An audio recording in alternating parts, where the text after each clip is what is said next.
selamat hari Minggu adik-adik. Shalom. Ketemu lagi dengan Kak Angel dari Komplek Dirgantara. Yeay. Oke adik-adik, seperti biasa kita sudah kembali lagi ke hari Minggu. Harus dengan semangat yang baru, dengan sukacita yang baru.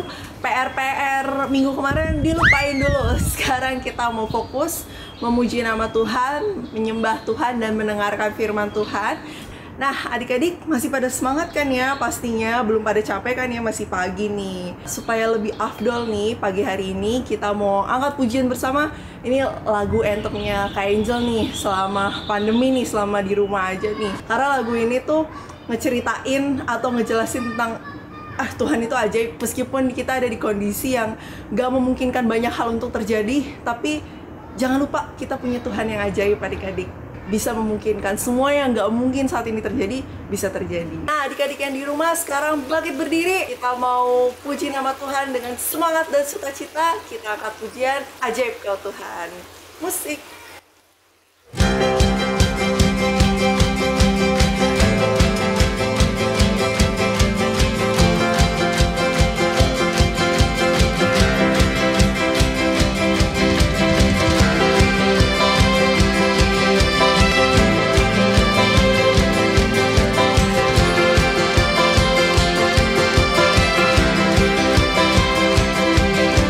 Tak terbayang kebesaran-Mu dan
Oke adik-adik, sebelum kita mendengarkan firman Tuhan pada pagi hari ini, kita mau angkat pujian bersama, Kau Mengenal Hatiku.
Oke adik-adik, sebelum kita mendengarkan firman Tuhan, Kak Angel mau ajak adik-adik di rumah untuk berdoa dulu.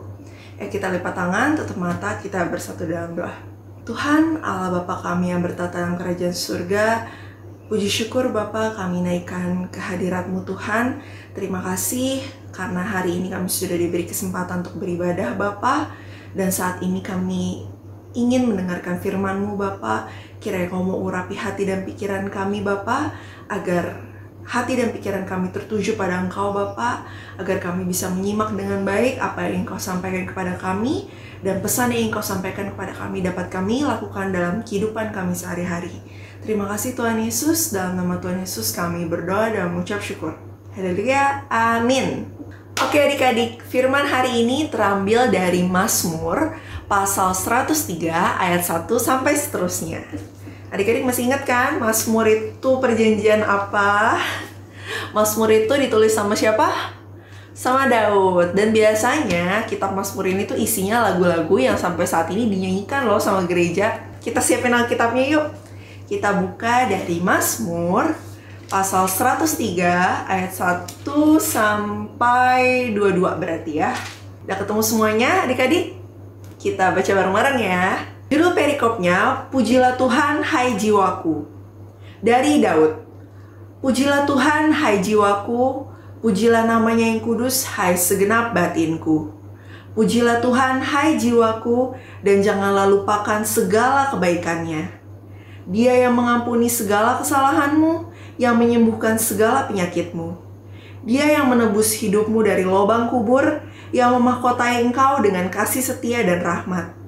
Dia yang memuaskan hasratmu dengan kebaikan, sehingga masa mudamu menjadi baru seperti pada burung Raja Wali, dan hukum bagi segala orang yang diperas. Ia telah memperkenalkan jalan-jalannya kepada Musa, perbuatan-perbuatannya kepada orang Israel. Tuhan adalah penyayang dan pengasih, panjang sabar dan berlimpah kasih setia. Tidak selalu ia menuntut, dan tidak untuk selama-lamanya ia mendendam. Tidak dilakukannya kepada kita setimpal dengan dosa kita, dan tidak dibalasnya kepada kita setimpal dengan kesalahan kita. Tetapi setinggi langit di atas bumi, demikian besarnya kasih setianya atas orang-orang yang takut akan Dia. Sejauh timur dari barat, demikian dijauhkannya daripada kita pelanggaran kita. Seperti Bapa sayang kepada anak-anaknya, demikian Tuhan sayang kepada orang yang takut akan Dia. Sebab Dia sendiri tahu apa kita, Dia ingat bahwa kita ini debu. Adapun manusia, hari-harinya seperti rumput, seperti bunga di padang, demikianlah ia berbunga. Apabila angin melintasinya, maka tidak ada lagi ia, dan tempatnya tidak mengenalnya lagi. Tetapi kasih setia Tuhan dari selama-lamanya sampai selama-lamanya atas orang-orang yang takut akan Dia, dan keadilannya bagi anak cucu, bagi orang-orang yang berpegang pada perjanjiannya dan yang ingat untuk melakukan titahnya. Tuhan sudah menegakkan tahtanya di sorga, dan kerajaannya berkuasa atas segala sesuatu.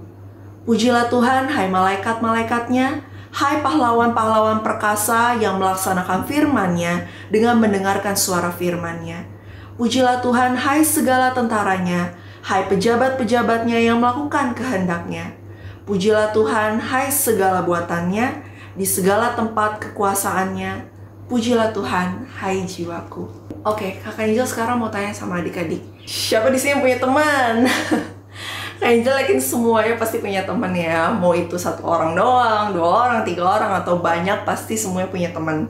Dan teman itu nggak cuma terbatas orang yang sebaya atau seumuran sama kita ya adik-adik. Keluarga pun juga bisa jadi teman kita. Entah itu saudara sepupu, atau kakak, atau adik, bahkan orang tua kita juga bisa jadi teman kita. Nah sekarang Kak Angel mau tanya, siapa di sini yang punya mantan temen? Ini beda ya sama mantan pacar adik-adik, ini mantan temen. Mungkin adik-adik di rumah ada yang berpikir, maksud Kak Angel mantan temen tuh apa sih Kak? Nah mantan temen tuh awalnya tuh teman kan berarti. Awalnya tuh kita berteman, tau-taunya ada suatu kejadian.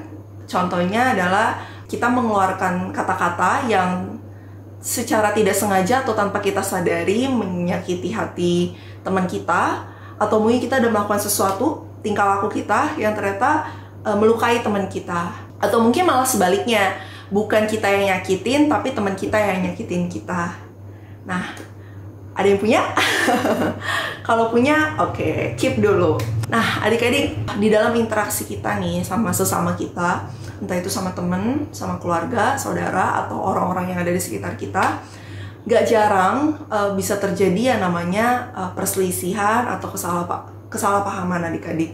Yang akhirnya setelah kejadian ini, kita nggak ada minta maaf atau nggak ada komunikasi, sehingga akhirnya jadi pecah tuh, retak.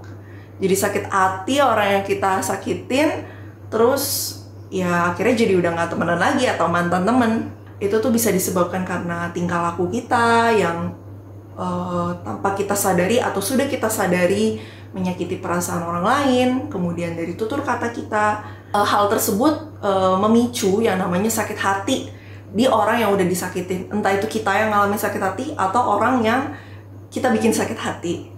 Sakit hati itu jika dipendam, itu bisa memicu banyak hal adik-adik, dan hal yang negatif ya pastinya, seperti dendam, kebencian yang mendalam. Mudah-mudahan adik-adik yang punya mantan teman nggak seperti itu ya, nggak sampai menyimpan dendam atau kebencian mendalam ya. Nah, itulah sebabnya adik-adik Tuhan Yesus mengajarkan tentang pengampunan. Kak Angel yakin adik-adik yang ada di rumah itu tahu dong konsep pengampunan yang udah Tuhan Yesus ajarkan. Nah, adik-adik lihat sendiri kan buktinya lewat pengorbanan Tuhan Yesus di kayu salib.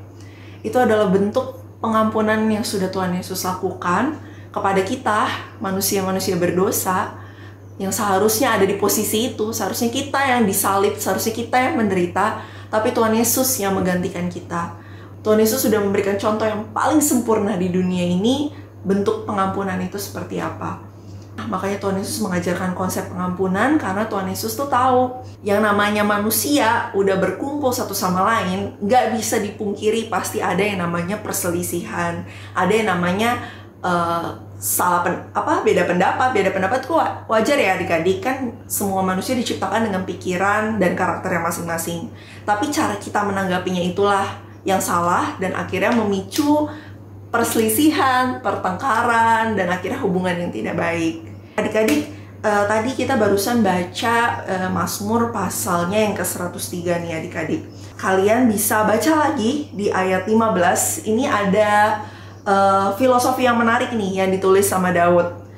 Kita baca ya. Adapun manusia hari-harinya seperti rumput, seperti bunga di padang, demikianlah ia berbunga. Nah, di sini kita tuh digambarkan seperti rumput dan bunga ya adik-adik. Kalau kalian belajar biologi atau kalian lihat di bunga atau rumput yang ada di halaman rumah atau di halaman yang ada di sekitar kalian, kalian perhatiin deh, kalau pagi itu dia kan kelihatan bagus ya, kelihatannya mekar gitu loh, kelihatan hijau banget kalau rumput ya. Nah, pada saat petang itu udah mulai lisut, udah mulai layu. Nah, itu tuh gambarannya Daud terhadap kita nih manusia. Terus ayat yang ke-14 nih, sebab dia sendiri tahu apa kita, dia ingat bahwa kita ini debu. Jadi di kitab Mazmur ini, Daud menurut firman Tuhan, kita digambarkan seperti rumput, bunga, dan debu gitu.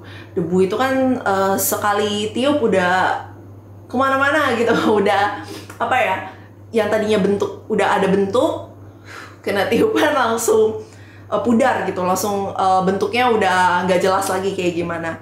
Dari penggambaran itu bukan hanya menunjukkan kalau manusia itu singkat dan fana, tapi manusia itu juga adalah ciptaan yang memiliki keterbatasan. Dalam kefanaan dan kelemahan itu manusia udah jatuh ke dalam dosa sehingga tidak layak untuk berdiri di hadapan Tuhan.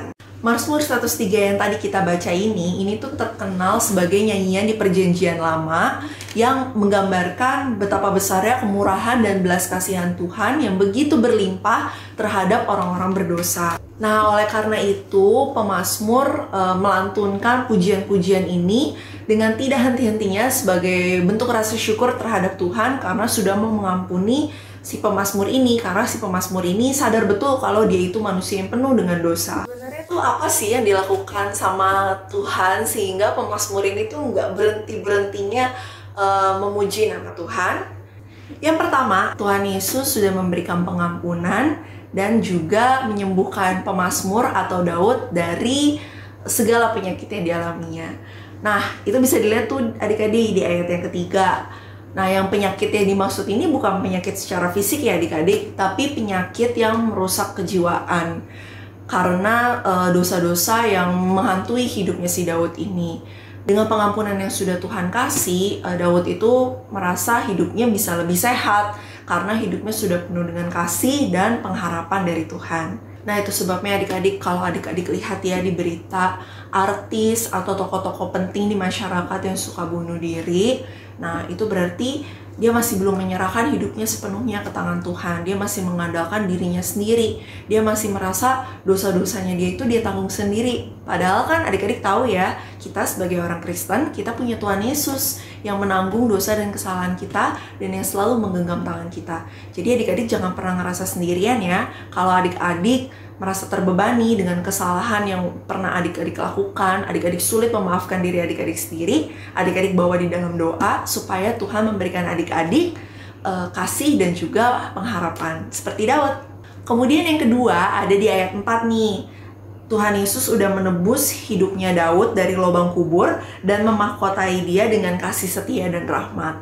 Nah, lubang kubur yang dimaksud ini adik-adik tahu dong apa? Maksudnya itu adalah maut.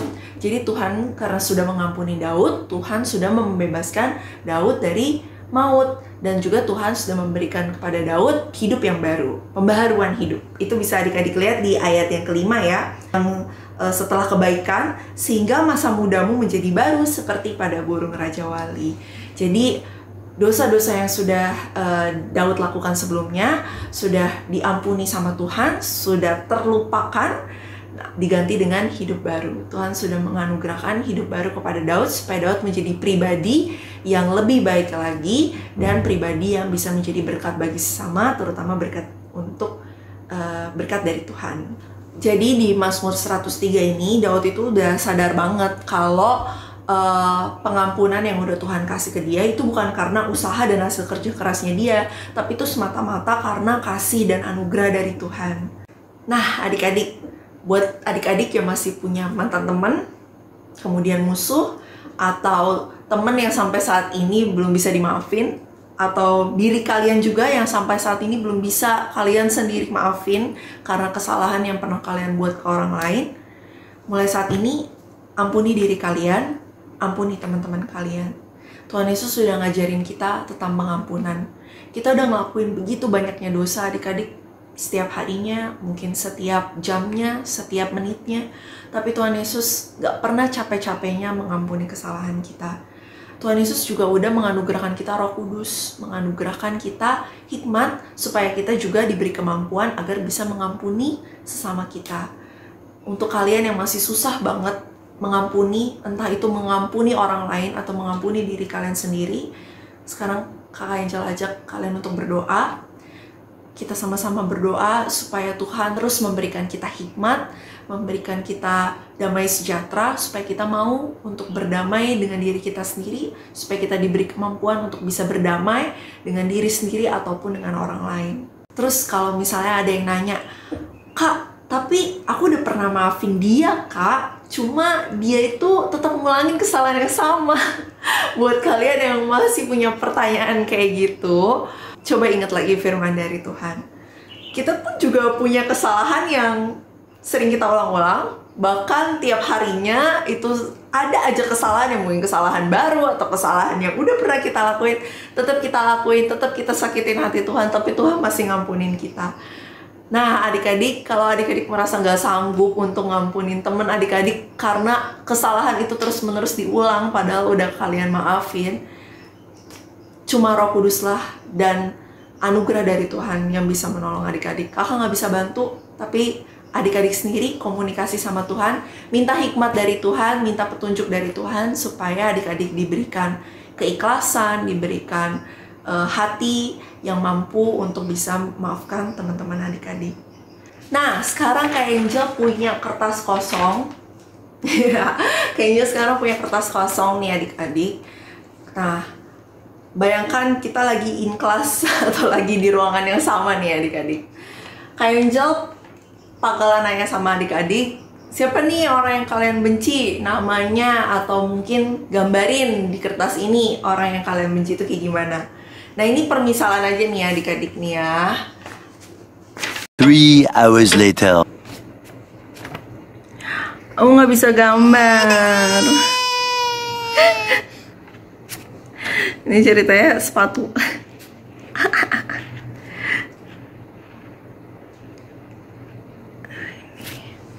Ada mata, ada hidung, ada mulut. Yang penting ada ya adik-adik semua organ tubuhnya lah ya. Gak harus apa namanya, gak harus bagus. Yang penting ada semua organ tubuhnya ya.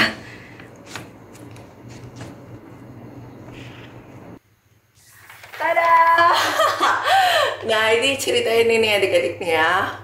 Ini ceritanya orang yang kalian bayangin aja deh, di bayangan kalian sendiri, orang yang sampai saat ini masih belum berdamai sama kalian, orang yang sampai saat ini masih belum bisa kalian maafin. Kalian gambar di atas kertas kosong ini. Kemudian dengan menggunakan benda yang agak tajam seperti pulpen ini contohnya, adik-adik ekspresikan rasa gak suka adik-adik sama orang ini nih, yang masih belum bisa adik-adik maafin, yang masih belum bisa berdamai sama adik-adik. Ya gini nih adik-adik. Nanti kalau kita ketemu langsung tuh pasti kayaknya akan nyuruh kalian buat kayak main tusukan gitu loh. Apa namanya? Kayak main panahan gitu nih. Ditusuk-tusuk orang yang pakai panahan itu. Nah ini kita nusuknya kayak gini aja adik-adik. Nah kelihatan ya adik-adik. Nih, kalian ekspresikan rasa kesal kalian. Kalian tusuk pakai pulpen ini di gambarnya. Jangan di orangnya ya adik-adik, di gambarnya. Ini adalah ekspresi kalian, kekesalan kalian terhadap orang yang belum bisa berdamai sama kalian ini. Tapi kalau kalian kebalik gambarnya, aduh. Yang terluka, yang kena tusukan-tusukan tadi, itu Tuhan Yesus. Jadi di saat kalian belum bisa berdamai dengan orang lain, yang berduka itu Tuhan Yesus. Karena semua itu ciptaan Tuhan Yesus. Semua manusia itu adalah bagian dari Tuhan Yesus. Di saat adik-adik malah memutuskan untuk balas dendam atau memutuskan untuk menyakiti atau nggak mau maafin orang lain, itu sama aja kalian melakukan tindakan itu sama Tuhan Yesus. Jadi mulai sekarang kita harus bisa berdamai dengan sesama, harus bisa berdamai dengan diri kalian sendiri, harus bisa mengampuni orang-orang yang bersalah kepada kita. Sebesar apapun, sekecil apapun kesalahan yang mereka lakukan, Tuhan udah menganugerahkan kita Roh Kudus, akal budi. Kita harus bisa menggunakan dengan sebaik mungkin untuk bisa maafin orang lain dan bisa menjadi berkat bagi sesama. Oke, aktivitas hari ini adik-adik menulis di atas kertas daftar orang-orang yang jadi mantan temennya adik-adik atau sampai saat ini sulit berdamai dengan adik-adik atau sulit adik-adik maafin. Nah, setelah kalian tulis di atas kertas, kemudian kalian tulis di bawahnya, di bawahnya daftar orang-orang itu, tulis kalimat doa kalian ke Tuhan untuk mengampuni orang itu. Kayak gini nih. Terserah ya, nggak harus mirip kayak Kak Angel ya, kayak gini. Seperti Bapa sudah mengampuniku, demikian juga aku mengampunimu. Ini kalian bawa dalam doa ya, jangan cuma ditulis doang ya. Kalian bawa dalam doa dan kalian beneran ampuni kesalahan dan mau berdamai dengan list orang-orang ini. Oke? Oke, sebelum kita tutup firman hari ini, kita bersatu dalam doa yuk adik-adik. Allah Bapa kami yang bertata dalam kerajaan surga, terima kasih untuk hari ini. Terima kasih untuk firman-Mu yang indah Bapa, mengajarkan kami tentang pengampunan Bapa. Biarlah kiranya Engkau memberikan kami keikhlasan, hikmat Bapa, kemampuan untuk bisa memaafkan sesama kami Bapa, untuk bisa berdamai dengan diri kami maupun sesama kami Tuhan Yesus. Ajarilah kami Bapa untuk bisa minta maaf dan juga memaafkan orang yang bersalah kepada kami Bapa, karena kami tahu Bapa, kami sadar kami adalah manusia yang penuh dengan keterbatasan Tuhan. Tapi ajarilah kami agar kami dapat melakukan sesuatu Bapa, setelah kami melakukan kesalahan, kami dapat meminta maaf maupun memaafkan orang yang habis melakukan kesalahan dengan kami. Terima kasih Tuhan Yesus, kami serahkan doa ini ke dalam tangan pengasihan-Mu. Dalam nama Tuhan Yesus kami berdoa. Amin.